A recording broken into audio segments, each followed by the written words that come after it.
4+4 offer.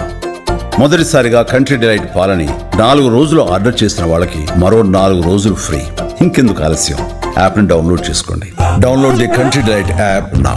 అమెరికాలో Trump ప్రభుత్వము 41 countries పైన వీసా రెస్ట్రిక్షన్స్ను విధిస్తూ ఆదేశాలు ఇచ్చాయి. ఫైనల్గా ఇంకా అప్రూవల్స్ రావాలి. బట్ రాయిటర్స్ కథనం ప్రకారం 41 కంట్రీస్ పైన వివిధ స్థాయిలో వివిధ రకాలుగా వీసా ఆంక్షలు పెట్టాలనేది ట్రంప్ ప్రభుత్వ నిర్ణయం. ఇందులో కొన్ని దేశాలు మారితే మారవచ్చని కూడా అమెరికన్ ప్రభుత్వ వర్గాలను ఉటంకిస్తూ రాయిటర్స్ కథనం. ఈ కంట్రీస్ పై కూడా యూనిఫామ్ వీసా రెస్ట్రిక్షన్స్ ఉండవు. కొన్నిటిపైన ఎక్కువ ఉంటాయి, కొన్నిటిపైన తక్కువ ఉంటాయి.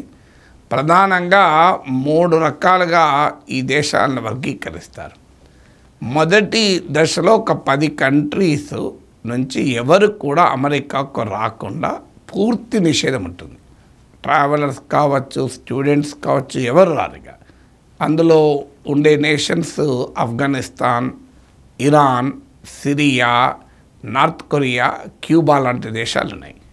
ఈ 5 ఇలాంటి 10 కంట్రీస్ నుంచి ఎవరు కూడా రాలేరు. అది కంప్లీట్ వీసా బ్యాన్ ఉంటుంది. అక్కడ పౌరులు అసలు అమెరికాలో అడుగు పెట్టలేరు.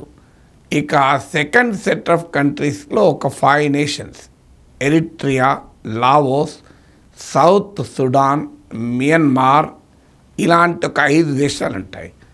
ఈ 5 కంట్రీస్ నుంచి మాత్రం పార్షియల్ రెస్ట్రిక్షన్స్ ఉంటాయి. అంటే కొంత సెలెక్టివ్గా ఎగ్జంప్షన్స్ ఉంటాయి, సెలెక్టివ్గా వారిపైన నిషేధం ఉంటుంది.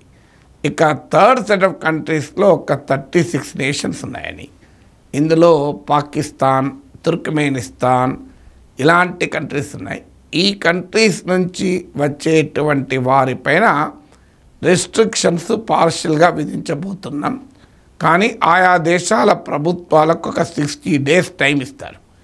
అంటే అమెరికా రైజ్ చేస్తున్న సెక్యూరిటీ కన్సర్న్స్ని కనుక అడ్రస్ చేస్తే ఆ దేశాల పౌరులపైన ఆంక్షలు తగ్గిస్తారు లేదా తొలగిస్తారు. సో ఇలా ప్రపంచ 41 కంట్రీస్ పైన రెస్ట్రిక్షన్స్ విధించాలి అని నిర్ణయానికి ట్రంప్ ప్రభుత్వం వచ్చింది.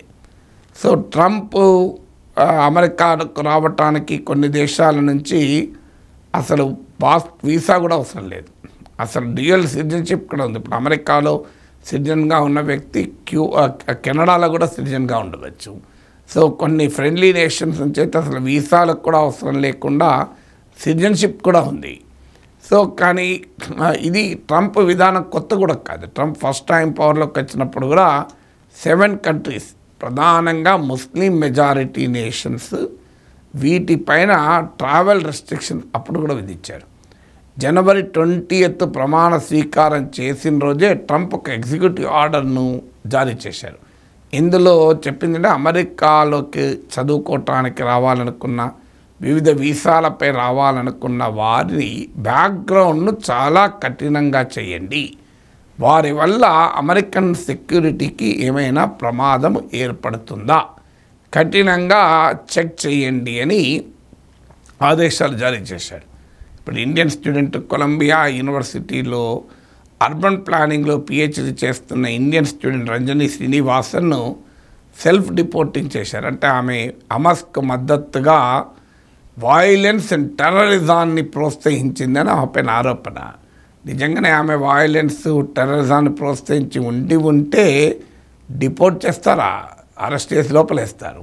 క్రిమినల్ చర్యలు తీసుకున్న వారిని డిపోర్ట్ చేయరు. మొదలు అమెరికా వారిని శిక్ష వేస్తుంది, ఆ శిక్ష అనంతరం డిపోర్ట్ చేస్తారు సాధారణంగా.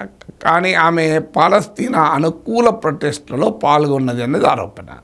అనుకూల ప్రొటెస్ట్లో పాల్గొనడమే టెర్రరిజం అవుతుందా? ఇప్పుడు ట్రంప్ నిర్వచించేది ఏంటంటే పాలస్తీనా ప్రజల సాలిడారిటీ చెప్పితే అది తీవ్రవాదమే, అది అమెరికా పైన వాయిలెన్సే అని ఒక రూలింగ్ ఇస్తుంది. ఇంతవరకు హమాస్ అమెరికా పైన అటాక్ చేసింది లేదు, అమెరికన్ ల్యాండ్ పైన ఏ రకమైన తీవ్రవాద చర్యలు చేయలేదు. ఆ మాటకొస్తే గాజా పైన, హమాస్ పైన దాడిలోనే వేలాది మంది చనిపోయారు. కానీ ట్రంప్ ఇస్తున్నటువంటి ఆదేశాలు ఇవి.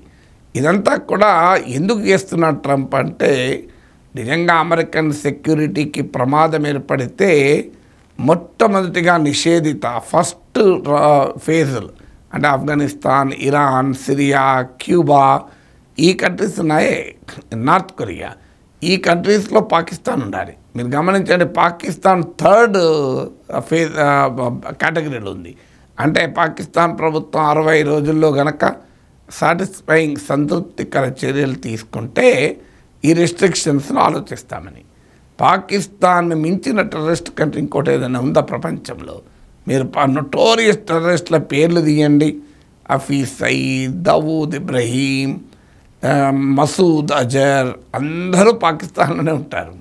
అలాంటి ఒక ప్రమాదకరమైన టెర్రరిస్ట్ గడ్డగా ఉన్న పాకిస్తాన్ నుంచి వాళ్ళపైన ఆంక్షలు థర్డ్ కేటగిరీలో ఉన్నాయి. ఎందుకంటే పాకిస్తాన్కి అమెరికా F-16 ప్యాకేజీలు ఇస్తుంది. ట్రంప్ ప్రభుత్వం కూడా నియర్లీ $400 బిలియన్ ప్యాకేజ్ మంజూరు చేసింది. బైడెన్ ప్రభుత్వం $450 బిలియన్ $450 ఇస్తే $1 మిలియన్ ప్యాకేజ్ ఇస్తే మీకు ట్రంప్ కూడా $400 మిలియన్ ప్యాకేజ్ ఇచ్చాడు. తేడా ఏమీ లేదు బైడెన్కైనా ట్రంప్కైనా. పాకిస్తాన్ విషయంలో తేడా లేదు.